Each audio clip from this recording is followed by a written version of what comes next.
How would I describe Loren to somebody who didn't know him? Okay, so if you were an alien and I had to describe Dad to you, he is a goofball and loving. Loren's personality is just loving, generous, considerate, very thoughtful. I would say that he is kind and caring and ridiculously hard worker. That's stands out a lot to me. Physically, my dad would be described as a muscle man or a strong dude or a big guy. When he was younger, he was really into kind of bodybuilding and weightlifting, and that has carried through into his adult life. And he doesn't like to go too many days without going to the gym. It makes him feel good and it keeps his muscles in check. And I know that makes my mom real happy. Also, he's got great muscles, fabulous muscles. So you see somebody walking in the room. I would describe him as a movable load-bearing wall. Super strong, ridiculously like a walking man rock, super strong, and has the most versatile number of dad jokes that I could possibly imagine. He loves hanging out with people and he loves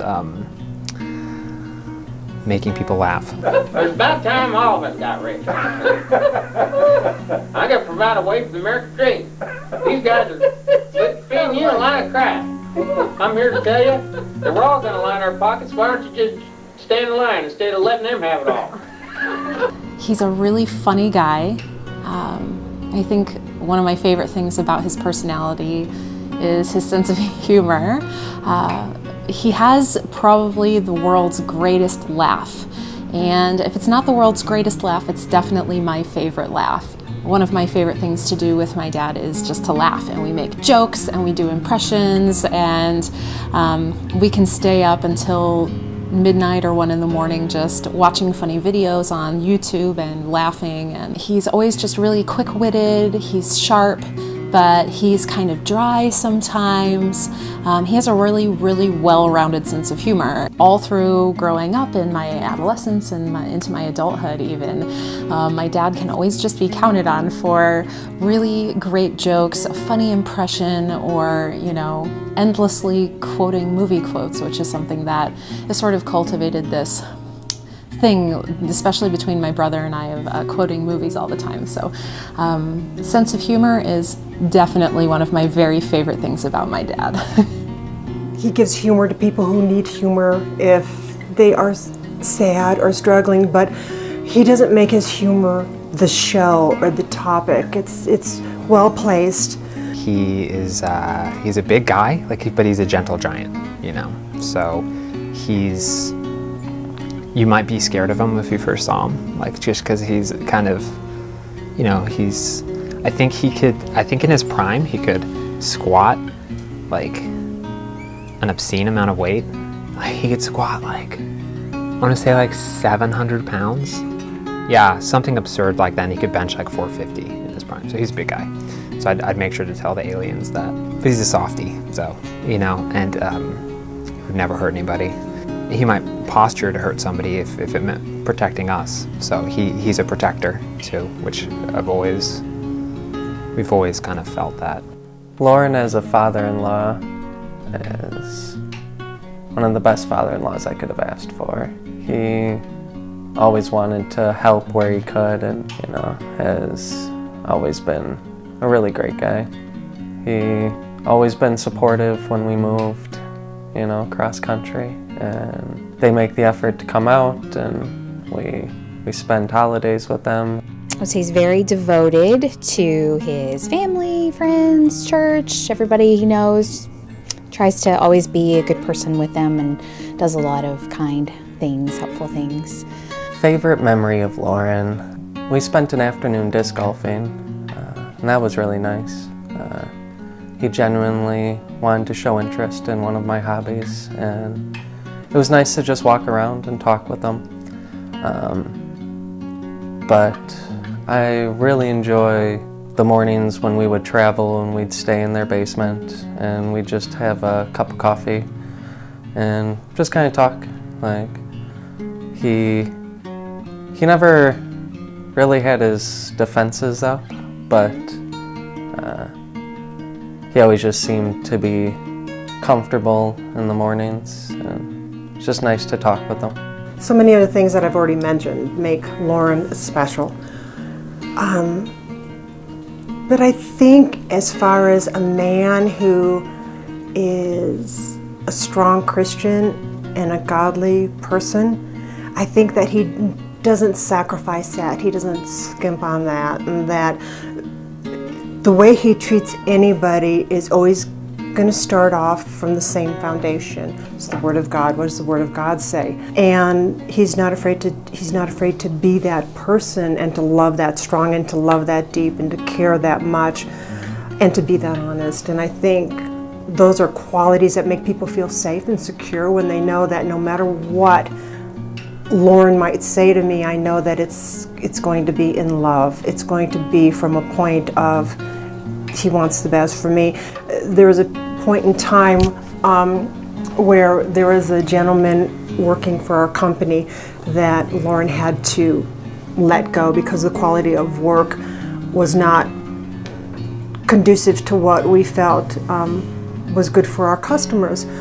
And after Loren got done letting this man go, the guy started crying and said, "I love you so much, Loren," and gave him a hug. If that doesn't say it, I don't know what does. Trying to describe my dad would take a really long time. He has so many amazing qualities, and as I've gotten older especially, I've really begun to recognize a lot of very special things about my dad. But the thing, especially recently, that has stood out to me the most has been his strength. And, you know, my mom mentions his strength a lot, and, you know, when people talk about how strong my dad is, they're usually talking about how much he can bench. But the reality is that his true strength is far greater than anything he could actually lift. The truth is that his real strength comes from within, and it lives in a place of self-sacrifice and a place of service to others. And I'm gonna cry. It lives in a place of putting everyone else before himself. You know, for example, if there's a sad situation, if there's loss, if there's a tragedy of some kind or a hardship, even if my father is a part of that or he feels it, he always puts everyone else around him first. He makes sure that everyone else is comfortable and taken care of, and he will try to lighten the mood, or he'll just be a big shoulder to cry on, or, you know, he'll bring that beautiful sense of humor into the room to break up some tension or to bring a smile when everyone is in tears. And it's even to the point where I've seen him, you know, put his own grief or his own sadness or his own turmoil behind him. And so that's a big way that he shows his love throughout his life, and it's one of the very most special things about him. Loren has a Poppy as a grandfather. The kids adore him and always talk about Poppy, Poppy, Poppy. When's Poppy coming? And we went to visit Poppy, Nana B and Poppy. He has a lot of fun with the kids, plays with them all the time. He's in there, you know, with them, which is really nice. Who's this? Poppy, those are pictures. Yeah, I'm going to show you some pictures. Where does Poppy live? What, in Colorado? That's right. And that's Poppy too. Yeah. How does Poppy make you feel? Happy. He makes me laugh. He makes food for me. Oh, He makes pizza.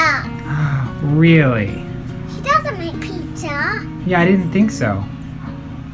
What is he? But he makes you laugh? Is he silly? He makes porridge for me. That's right, he does sometimes. What else does he do? Play. He plays? Yeah, and there's Legos on his hair. Yeah. You like playing the Legos? Yeah. Do Polly have trees? Poppy's got trees in his backyard, yep. I like to climb up them. Is Poppy like a tree?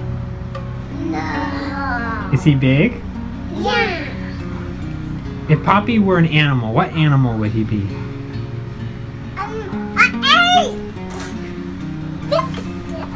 He'd be an ape? Yeah. Is he hairy? Yeah. He has hair on his bottom. He's got hair on his bottom? Yeah.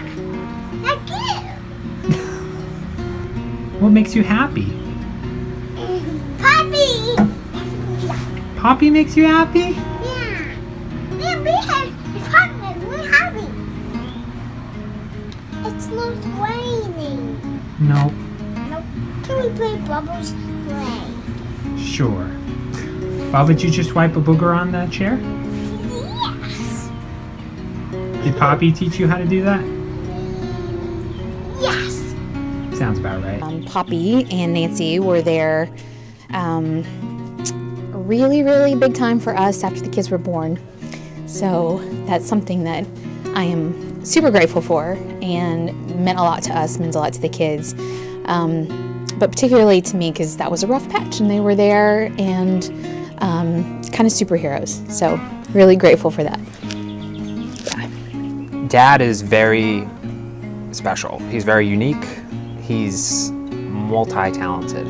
I'd say that's one of the one of the biggest things that makes him unique is his talent, his talents. He's an extremely talented musician. He's an extremely talented artist. His art is phenomenal. He could sketch something for 30 seconds and capture just about anything. And if he knows the subject, then he can really capture them. So that was always really special to see him doodling and doing his artwork and stuff growing up. That was great.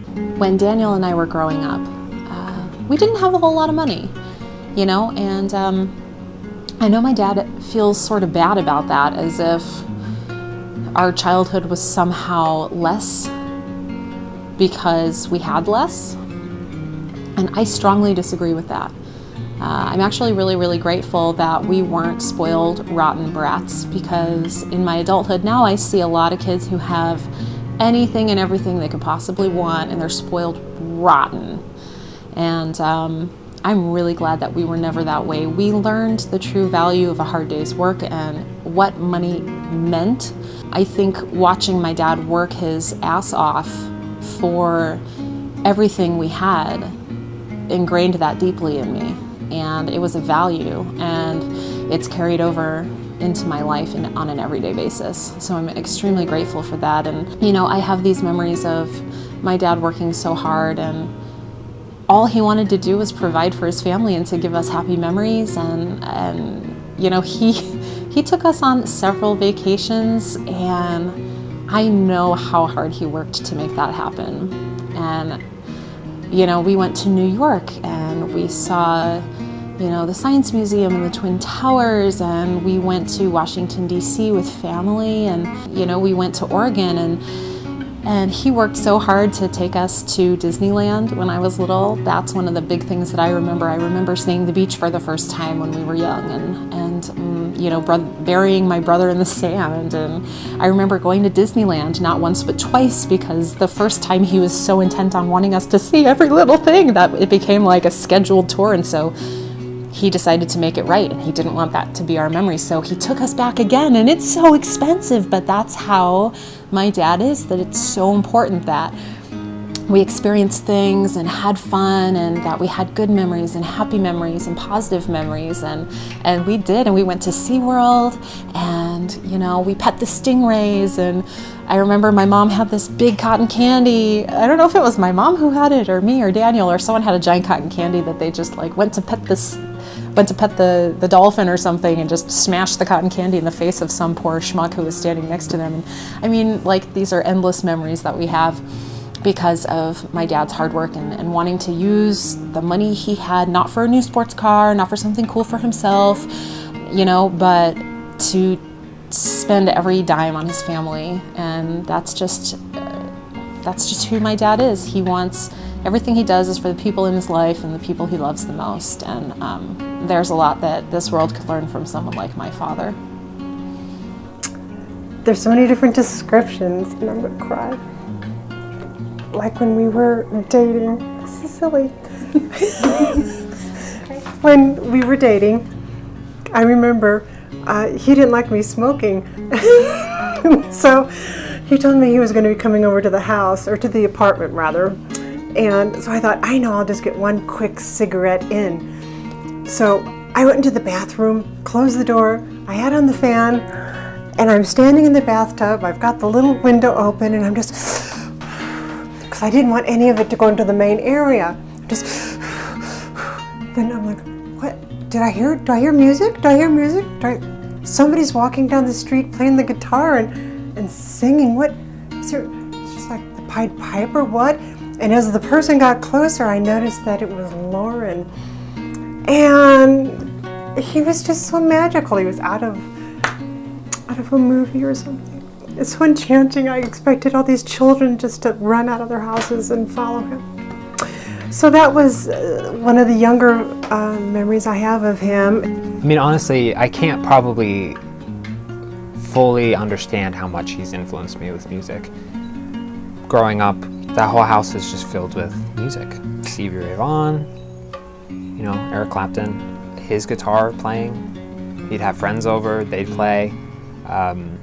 It was magical, you know, to watch all of that happening, and I didn't know how to play or anything like that, but it was, I remember telling people, I would genuinely say, my dad is the greatest guitar player ever. He's the best. He's the best guitar. There's nobody better than my dad.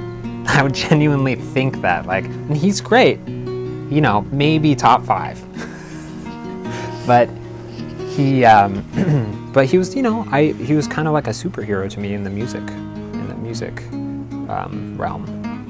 So, you know, he never forced music on us, which was kind of nice because he didn't ruin it for us. So, it was just always there. And then whenever we were curious about it, he was always there to help us. He would drop his whole day and teach me a song that I wanted to know. It's really special. He had a lot of love to give in that category, you know. My dad had such a profound impact on my life and Daniel's life when it comes to music. First of all, my dad has great taste in music, and so that really helps. But my dad and I really spent a lot of time listening to music and talking about music, and he would play the guitar and I would get to sing when he played, and that was so awesome. It was absolutely one of my favorite things to do. And he also contributed to some really cool musical, like, school moments with me. I think it was my senior year choir awards banquet, I'm pretty sure, and I had the opportunity to sing a solo, like a whole song in front of everyone. And I don't really know how I got that opportunity, but my dad totally agreed to accompany me and do a duet with me, and we sang You've Got a Friend by James Taylor. And that song is forever special to me now because of that, and every time I listen to it, it's like my dad singing to me. So that was definitely a really special moment, and it lives forever in my heart. So I'm really grateful for all of the love that he gave through music, and it'll just be a part of me for all time. Good to know that you got a friend. People can be so cold. They'll hurt you, yes, and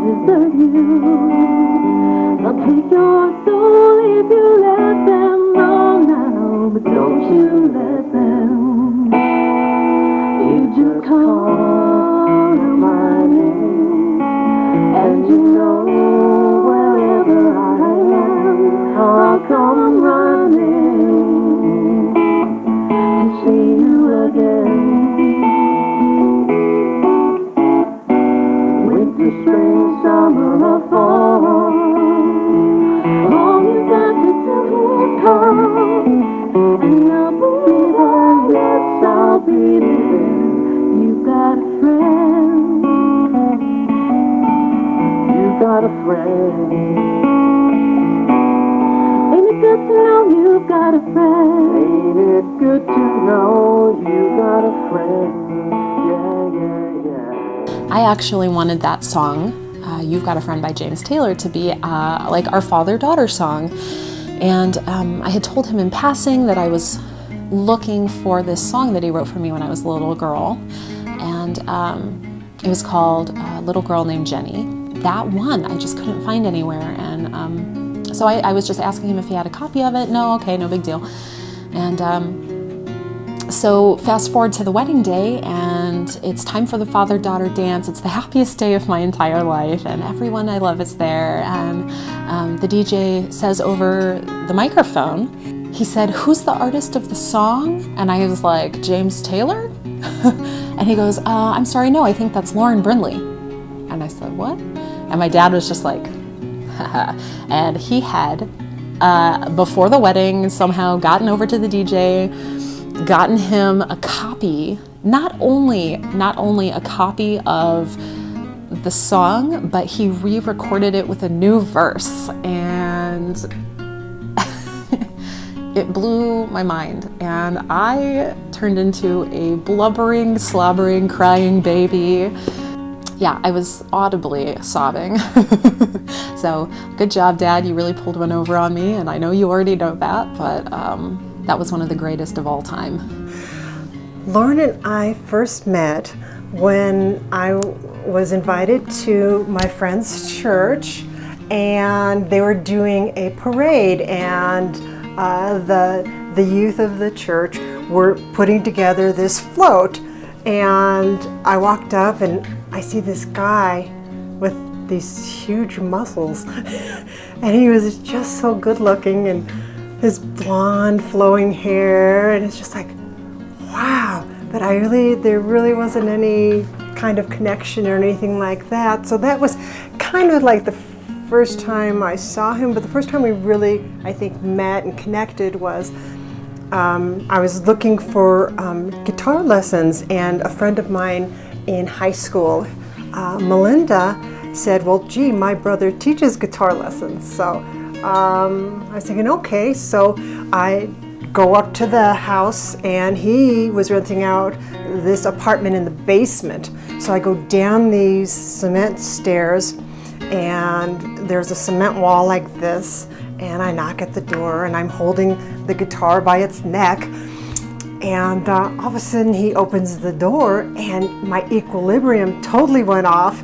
and I was just like, it's like a Hollywood movie, and I'm just like, I started falling backwards, and he was so sweet. He reached out to grab the guitar, and I fell back, but the guitar was safe, so we're happy about that. But yeah, so and then he proceeded to give me guitar lessons after that, and I was just smitten. I would have to say that I've never responded that way to anybody, and that love at first sight, that's kind of a fairy tale thing, because I think that you can love somebody and that they're not good for you. So I think that it was definitely the beginning of love at first sight. Our wedding day, you would have thought that March 21st would be a really nice onset of spring, right? There's this ginormous blizzard, and I didn't even think that we were gonna make it to the event, but praise God, we made it to the event, and all the key people made it to the event, and it was wonderful. I really didn't know how to do the girl thing. I still don't, and so I wore the dress that his girlfriend wore that he took to prom, senior prom, and so she was there also. So it was fun, and it was wonderful, yeah. There was this funny one where he had gotten me this bike, and I was young, I don't know, like teenager or something like that. And so he got me this cool BMX kind of a bike. I don't know, it had pegs on the back or whatever. And so I was out in the front driveway, and me and like the neighborhood kids were all trying to pop wheelies on the bike. And he came out, and he was like, and we couldn't do it, we just couldn't like get the wheelie up. And he was like, all right, move aside, let the master show you how it's done. And he gets on this tiny little bike, and he pops this wheelie, and he flies backwards. And the bike flies off, and he slams on the ground, and everybody's like, whoa! And then he hobbles away, and it was just a really funny memory, because he just didn't, well, first of all, he just, he never is afraid to be silly and to put it all out there. So the other thing I think we forget, because my parents have lived in their current home for a lot of years. They bought it in the early 90s, which was when I was in junior high school. So my brother and I have a lot of childhood memories in that home. We used to play, baseball and soccer and ride our bikes out in the street when we were little. And so, we've seen this house as the center, the focal point for our childhood and most of our memories, most of our active memories. And the thing that I think we forget a lot is that my dad made that house what it is. When they bought it in the early 90s, it was not the house, not even remotely close to the same home that it is today. The basement was completely unfinished. The living room was like this ugly wood paneling and like a mirror wall, and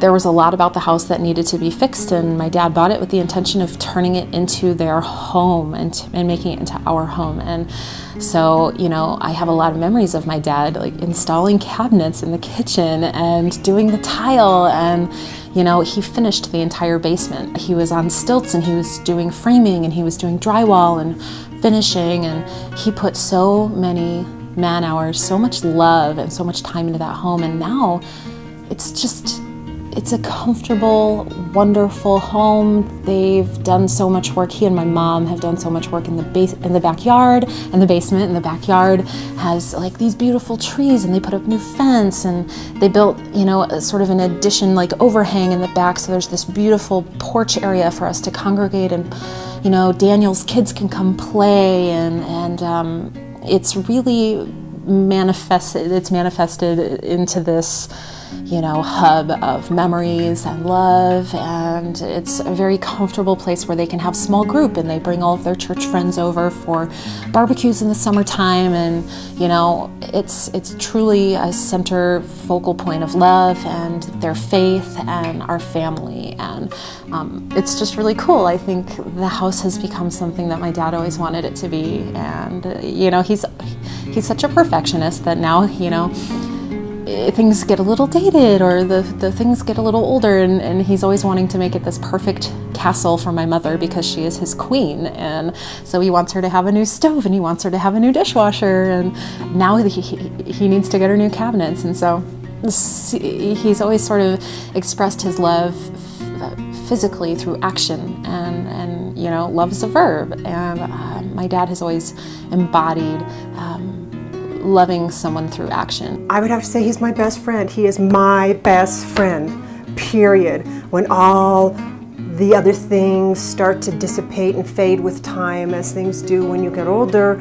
sometimes when we're 109,000 years old, he will always be my best friend. One memory comes to mind, actually, when I was in middle school, and I had gotten pretty much jumped in the locker room. This kind of sounds like something on a movie, like cliche, but I'd gotten cornered in the locker room, and this guy was just bent on fighting me. I had no route to escape. I had to fight this guy. So we fought, the whole thing. I roughed him up real good. I had to, I totally kicked his butt. But anyways, he got one shot on me with the, I put like his shirt over his face and he swung wildly and hit me in the jaw. Probably why I have jaw problems still, but it's a lucky shot. But anyways, we go to the principal's office. He's like bleeding over both nostrils, and it was a mess. The whole thing, big fight, had to go through the lunch room of all 8th grade seeing us. We're just like, so anyways, we both get suspended. And so Dad comes to pick me up and to go to the principal's office with me to get the whole reprimanded, we can't fight in school kind of a thing. And then Dad just looks at me right in front of the principal and says, "You did nothing wrong. You defended yourself. There was nothing you could do in that situation. Let's go have fun. You just got a couple days off school, like you're not in trouble later." And the principal was kind of like, that wasn't how I thought it was going to go. And it was great. You took me to the gas station. I got some Cheetos. I couldn't even chew them because my jaw was hurting so bad. But I remember you were just like, "I'm proud of you. I didn't teach you to be a bully, but you were defending yourself." And that was really good. It's a good memory. It's weird because it makes me think about my own personal identity and how weird it is that me now is the same me as when I was little. But when I was little, and it's especially weird because I have kids now. So some of my first memories with Dad were fun ones of me, holding onto his legs as he would walk across the room. He's this giant, and him on the ground chasing us around, and that kind of fun stuff, which is what I do with my kids right now. And so it's pretty wild to think about time, how time works, how now my kids are looking up to me like I looked up to you. It's pretty special and mind-blowing at the same time. You're a very special dad. You took care of us. You were nurturing. You loved us, and we felt that. When we got older, you were always concerned about raising us right and instilling values in us, good work ethic. That was a big one. You really wanted to make sure that we were self-sufficient and that we weren't lazy, and that stuck with both Jen and I.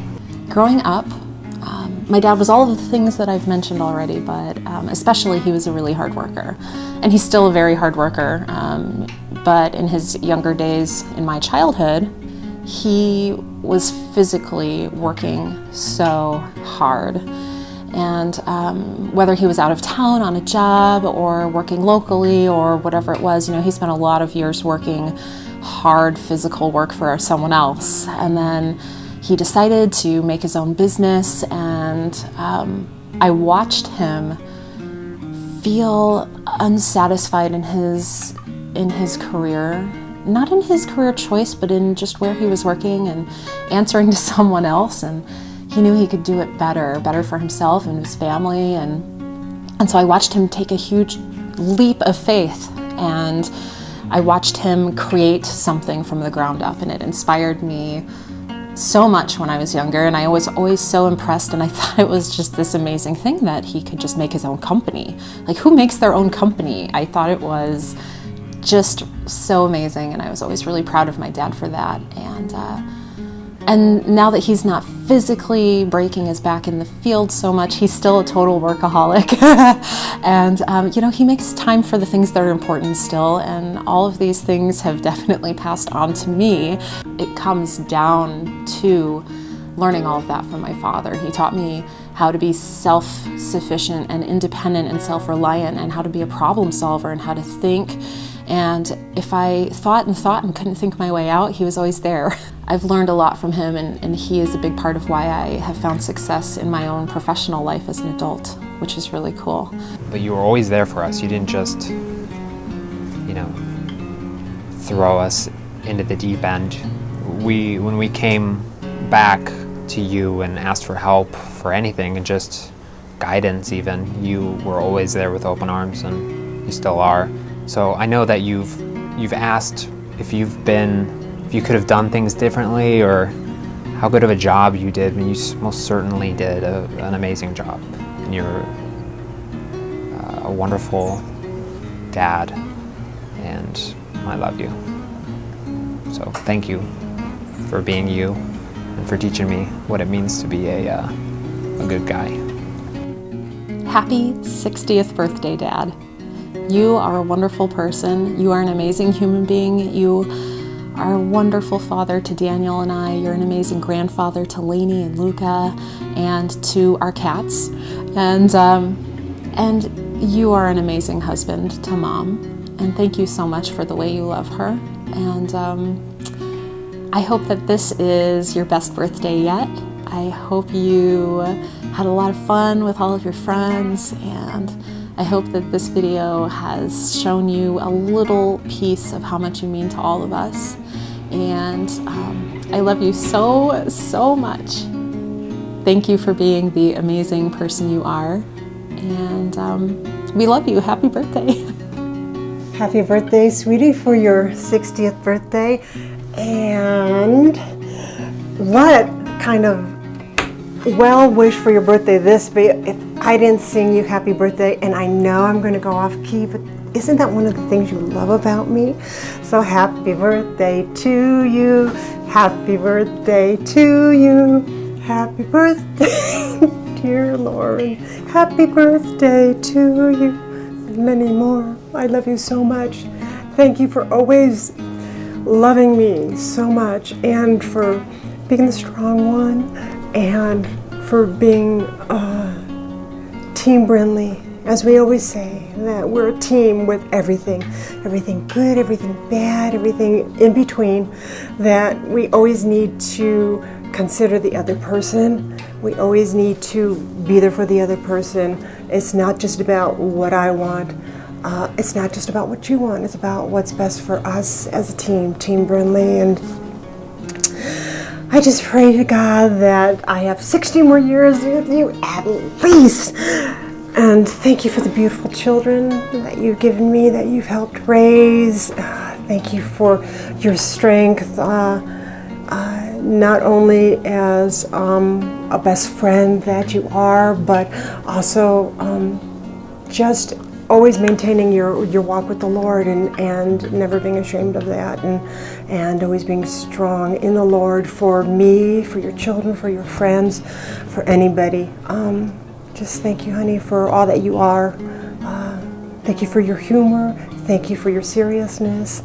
I love you very, very much. So happy birthday, Loren, Poppy Bear, Poppy. We love you. Happy birthday, Loren. You're awesome. We love you. Dad, happy 60th birthday. And I just want to say something. I don't want to get too emotional, but, you know, you don't suck.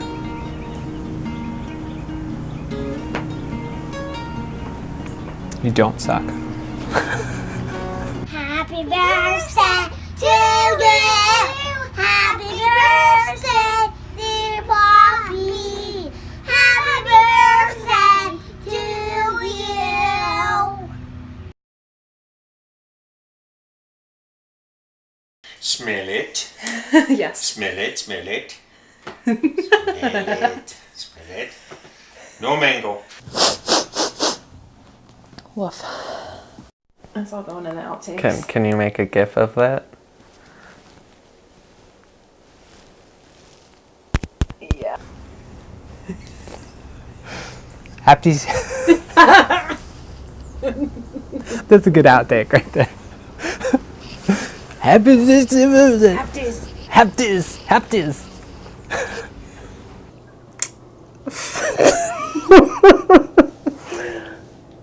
Cry again. Just don't know why I'm so weepy. Thank you for always being the strong one, for being so loving. I think we're gonna It's okay, we can. We'll take a little break. No, that's okay. I'll just keep going. Oh, see? We have to take a break. Didn't think about the phone.